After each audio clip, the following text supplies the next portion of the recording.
আগের ভিডিওতে আমি বলেছিলাম বেশিরভাগ ট্রেডার লস করে স্ট্র্যাটেজি খারাপ বলে না, ওভার ট্রেডিং করার কারণে। দিনে 10টা 15টা ট্রেড নিয়ে শেষে বুঝতেই পারে না যে ভুলটা কোথায় করলো। আজ আমি বলবো ওভার ট্রেডিং বন্ধ করার আরও 5টি সহজ উপায়, যেগুলো ফলো করলে তোমার ট্রেডিং পুরোপুরি বদলে যেতে পারে। শেষ পর্যন্ত দেখলে হয়তো তুমি সেই 90%-এর দলে থাকবে না। ভিডিওটি ভালো লাগলে একটি লাইক করে দেবে, আর তুমি যদি এই জার্নিতে আমার সাথে থাকতে চাও তাহলে চ্যানেলটিকে সাবস্ক্রাইব এবং টেলিগ্রাম গ্রুপে জয়েন হয়ে যাবে, লিঙ্ক ডেসক্রিপশানে আছে। চলো এখন শুরু করি। ফার্স্ট পয়েন্ট হচ্ছে নো র্যান্ডম এন্ট্রি। দেখো, বিগিনার্স অবস্থায় হুটহাট করে কোথাও এন্ট্রি নিয়ে নাও না। এটা সবাইকার সঙ্গেই হয়ে থাকে, আমার সঙ্গেও হয়েছে। প্রথম ফেজে বেশিরভাগ ট্রেডারের সঙ্গেই কিন্তু এটা হয়। যারা বিগিনার্স অবস্থায় থাকে তাদের কাছে কোনো রকম প্ল্যান থাকে না, যার কারণে কি হয়, তাদের মনে হওয়াতে ট্রেড বেশি নিয়ে নেয়, হুটহাট জায়গায় ট্রেড নিয়ে নেয়। তাদের কোনো রকম প্ল্যান থাকে না যে হ্যাঁ এইরকম একটা ক্যান্ডেল তৈরি হোক, কিংবা এইরকম একটা সেট তৈরি হোক, কিংবা কোনো ব্রেকআউট হোক, তারপরে এন্ট্রি নেবো, এরকম কোনো প্ল্যানই থাকে না। তাদের মনে হওয়াতে ট্রেডটা কিন্তু বেশি হয়। এর ফলে কি হয়, বেশিরভাগ ক্ষেত্রেই কিন্তু ট্রেডে লসই করে। তাই এবার থেকে হুটহাট জায়গায় ট্রেড না নিয়ে একটা প্ল্যান মাফিক কিন্তু চলো, যে কীরকম জায়গায় তুমি এন্ট্রি নেবে। তোমার একটা সেট তৈরি করো, সেই সেট অনুযায়ী তোমার নিশ্চয় একটা ক্যান্ডেল থাকবে যে হ্যাঁ এইরকম ক্যান্ডেল তৈরি হওয়ার পরেই আমি এন্ট্রি নেব। তারপর যদি তুমি সেই প্ল্যান অনুযায়ী চলো তাহলে দেখবে তোমার লসের চান্সেস অনেকাংশে কমে যাবে, যার ফলে তোমার ওভার ট্রেডিংই হবে না। সেকেন্ড নাম্বার পয়েন্ট হচ্ছে স্টিক টু প্ল্যান। দেখো, প্ল্যান ছাড়া এখানে ট্রেড নিও না। ট্রেডিংটাকে কিন্তু বিজনেস হিসেবে তোমাকে ভাবতে হবে। প্রত্যেকটা ট্রেড তোমার কিন্তু বিজনেসের মতো তোমাকে ভেবে নিতে হবে। তুমি যেখানে সেখানে ট্রেড নিয়ে নেবে, এইরকমভাবে যদি ট্রেড নিতে থাকো তাহলে কিন্তু এখানে প্রফিটের চান্সেস অনেকাংশে কমে যাবে। প্রফিট হবে না বললেই চলে, উল্টো তোমার পোর্টফোলিও লসের দিকেই কিন্তু যেতে থাকবে। আর বেশিরভাগ বিগিনার্সদের এই প্রবলেমটাই কিন্তু হয়, তাদের কোনো রকম প্ল্যান থাকে না এবং প্ল্যান অনুযায়ী তারা কিন্তু চলে না। এবার থেকে একটা সেট বানাও, সেই সেট নিশ্চয়ই একটা প্ল্যান থাকবে যে কীরকম জায়গায় তুমি এন্ট্রি নেবে। কোনো প্যাটার্নের থ্রু হতে পারে, কোনো ইন্ডিকেটারের থ্রু হতে পারে, কিংবা কোনো রকম সাপোর্ট বা ব্রেকডাউনের থ্রুও কিন্তু হতে পারে। তো এই জিনিসটা তোমাকে আগে ভালোভাবে অ্যানালিসিস করতে হবে, সেটার প্রতি মাস্টার করতে হবে, তারপরেই কিন্তু সেই সেট আপটার ওপর তুমি ভরসা করতে পারবে। কিন্তু বেশিরভাগ মানুষের কি হয়, বেশিরভাগ মানুষ সেট তৈরি করার পরেও তারা নিজের প্ল্যানটাকে স্টিক রাখে না। তাদের যখনই সেই সেট পরপর লস দিয়ে দেয় তখন সেই সেট তারা ভুলে যায় এবং নতুন সেট তারা কিন্তু ঝাঁপিয়ে পড়ে। তাই এবার থেকে কোনো প্ল্যান বানালে সেটাকে ব্রেক করো না, সেটার উপর স্টিক থাকো, তাহলে দেখবে প্রফিটের চান্সেস বেড়ে যাবে। থার্ড নাম্বার পয়েন্ট হচ্ছে অ্যাভয়েড ওভার কনফিডেন্স।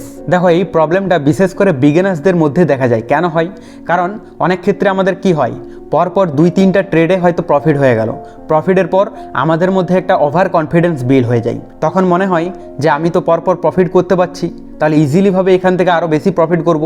এইরকম একটা ওভার কনফিডেন্স আমাদের মধ্যে চলে আসে, যার ফলে কি হয়, যে সমস্ত প্রফিটগুলো আমরা করেছি সেই প্রফিটগুলো উল্টো লসে কনভার্ট হয়ে যায়। দেখো, প্রথম এটা সবার হয়, আমারও হয়েছিল। আমিও যখন মার্কেটে এসেছিলাম এমন কয়েকদিন হয়েছিল যখন পরপর প্রফিটই হচ্ছিল। আমি বুঝতেই পারছিলাম না যে এটা কিভাবে হচ্ছে, যেদিকে ট্রেড নিচ্ছে সেদিকেই প্রফিট হচ্ছে। এটা নিশ্চয়ই তোমার সঙ্গেও কিন্তু একবার না একবার ঘটবে।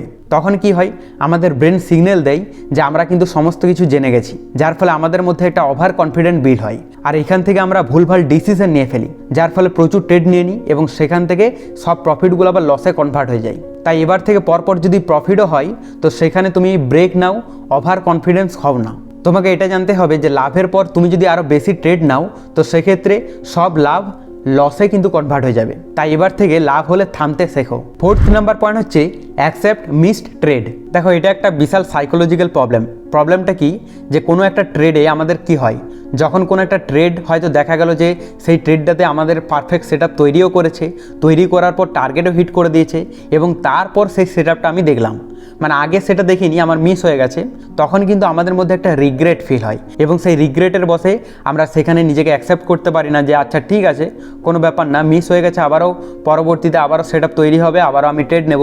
এই জিনিসটা না হয়ে তখন সেক্ষেত্রে আমরা কি করি, ফোর্স বাইং করি, যার ফলে আমরা টপে বাই করে উল্টো ফেসে যাই। দেখো, জানি যে এটা প্রথম সবাইকারই প্রবলেম হবে, কারণ বিগিনার্স অবস্থায় কোনো ট্রেড যদি মনে করো তোমার পারফেক্ট তৈরি করে এবং তৈরি করার পর টার্গেটও হিট করে দিয়েছে, অথচ তুমি সেই ট্রেডটা মিস করে ফেলেছো, তো সেক্ষেত্রে রিগ্রেট তো হবেই। কিন্তু এটা আস্তে আস্তে ঠিক কমে যাবে। আমারও কমেছে, প্রথম আমারও কিন্তু এই প্রবলেমটা হতো, আমারও প্রচুর রিগ্রেট হতো কোনো ট্রেড মিস হয়ে গেলে। কিন্তু এই জিনিসটা এখন আর হয় না, কারণ আমি এখন বুঝতে পেরে গেছি যে মার্কেট আজও আছে, আগামীকালও থাকবে। আজকে যদি কোনো সেট ট্রেড আমার যদি মিস হয়ে যায় তো পরবর্তীতে আবারও সেই সেট তৈরি হবে, পরবর্তীতে আমি আবারও ট্রেড নেব। এমন কি আছে যে আজকে ট্রেড মিস হয়ে গেল তো কি হয়ে গেছে, এই জিনিসটা তুমি যদি ভাবো তাহলে তোমার কিন্তু রিগ্রেট ফিল হবে না। তাই এবার থেকে কোনো ট্রেড যদি মিস হয়ে যায় সেটাকে মেনে নাও। 5th নাম্বার পয়েন্ট হচ্ছে লিমিট স্ক্রিন টাইম। দেখো সারাদিন চার্ট দেখো না, সারাদিন চার্ট দেখলে প্রচুর কিন্তু প্রেসার ক্রিয়েট হয় এবং এই প্রেসারের বসে সবসময় মনে হয় যে এখান থেকে আমি এন্ট্রি নেবো, এখান থেকে প্রফিট করব। এইরকম মেন্টালিটিতে ওভার ট্রেডিংয়ের সম্ভাবনা কিন্তু সবথেকে বেশি থাকে। বেশিরভাগ বিগিনার্সদের এই প্রবলেমটাই হয়।